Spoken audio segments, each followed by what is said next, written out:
Welcome to today's meeting. Okay, so I had this suggestion about this kid, Fakemink, and like how to blow up in the underground. So I did my research as a music marketer. I analyzed it, and I figured it out pretty easily. So obviously, who am I? Music marketer, blow artists up. So this is this kid called Fakemink.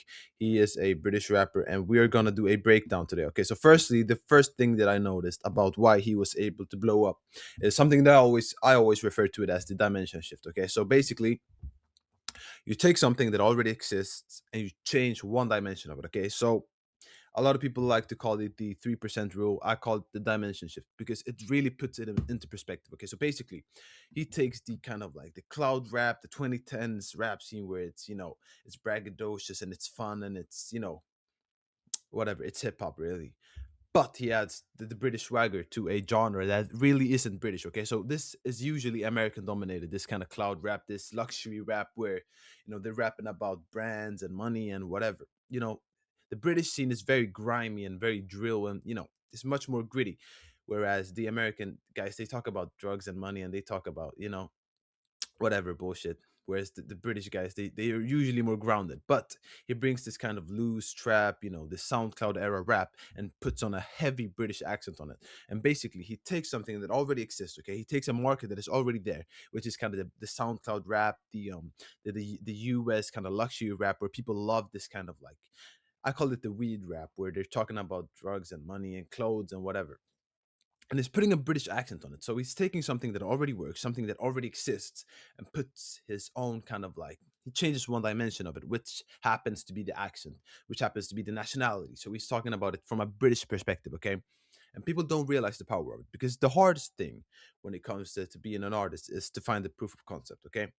It's hard to find proof of concepts, proof that something is going to work. Okay. And if you're taking something that already works, which is the genre that Fake Mink is tapping into, the in the the SoundCloud rap is what we're going to call it. He's tapping into that. The problem is, like, when you're tapping into something that already exists, the hardest thing is to differentiate yourself. It's to stand out. How do you stand out in a genre that is already established, where there's countless artists coming up every day? How do you do that? Well, you're changing a big dimension, and he has the advantage of being British. Not a lot of British guys makes this type of music, so him doing it with a British accent, in the UK, taking it to the UK. So he's doing two things here. Firstly, he's doing it, you know, taking this sound to the UK, and it's relatively unexplored in the UK, and so it's somewhat new to the people in the UK compared to the US, where this sound is very predominant. And as well as that, he is also tapping into the US audience and bringing them something new, something fresh in the British accent, the London rap, whatever. He's talking about his London perspective, which is something that obviously like not going on in the US. So that is a big thing. If you can find something that already exists, okay, and change one dimension of it, change one part of it.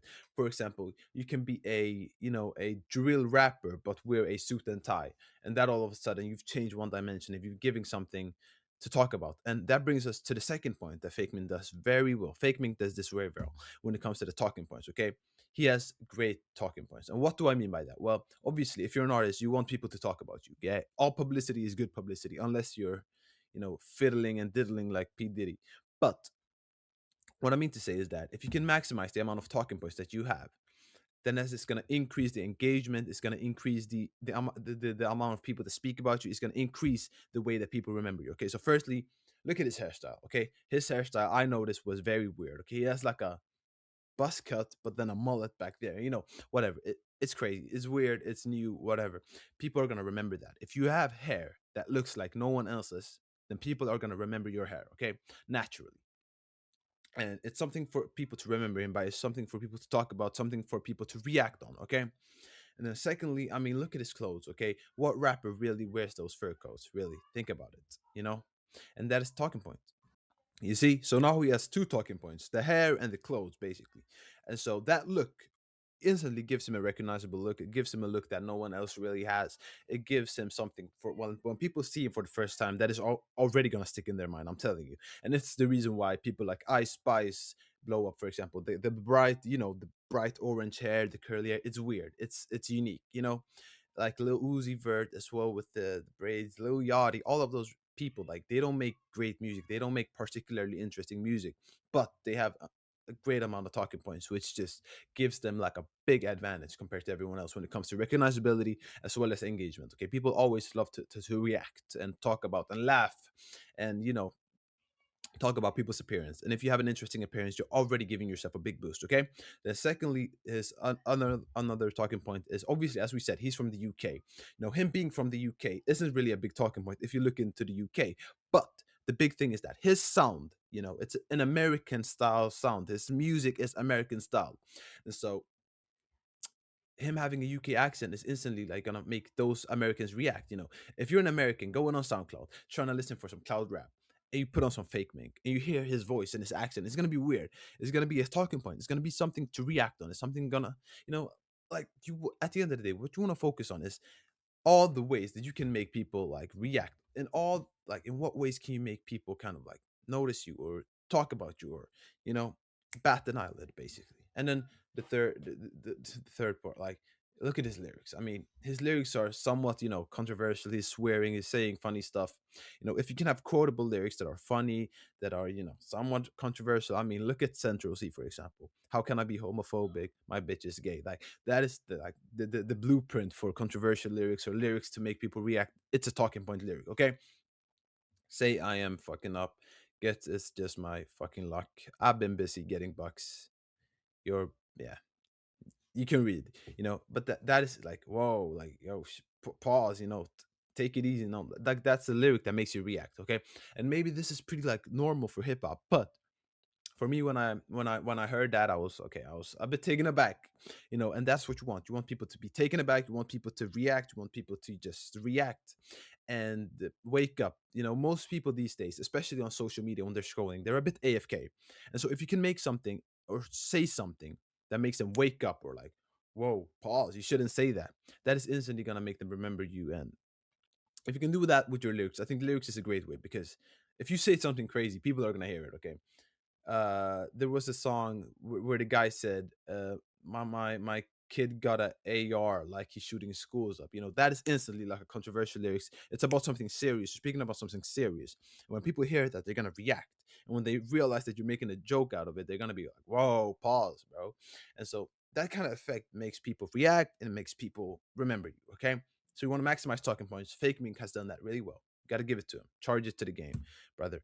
Um, And then the final part, okay, this is where most artists fail. I don't care if you've got a great brand or you make great music. If you don't have persistence, yeah, you're not gonna get anywhere, because there are no such things as overnight successes. Okay, Fake Mink literally tweeted this, and the quality is shit. My apologies, but I can read it for you if you're illiterate. I've been making music since 015. I'm 20, and I've been doing this for 10 years. For 8 years, I performed to an audience of none. My biggest fan was my laptop screen. Believe in yourself for 10 years and see where it takes you. At the end of the day, if you're not willing to suck at something for 5 years, then you're not gonna like succeed at the end of the day. There's no such thing as overnight successes. You have to work hard for years. You have to put in the work. You have to learn. Okay. Either you win or you learn. Okay. And ideally, you do both. Okay. I think the biggest problem with artists these days is that you're looking for quick money, you're looking for quick success, you're looking for quick followers. But at the end of the day, the growth isn't linear. Okay. The growth is not going to be linear. The growth is going to be exponential. Okay, especially with music, because when one person knows you, they're going to share their friends. And when you have 10,000 fans, it's easy to get to the 100,000, but the hardest part is always getting to the first 10,000. Okay, and if you need help with that, first link in the description, I can give you like a free call where I can literally hop on, talk about your music with you, and tell you like a quick way to grow. And if you felt stuck, I'm telling you, like, the hardest part is not figuring it out. The hardest part is just being stuck like many times enough until you're at a point where you know what to do. And if you need help getting there faster, first link in the description, completely for free. Have a good life and take action.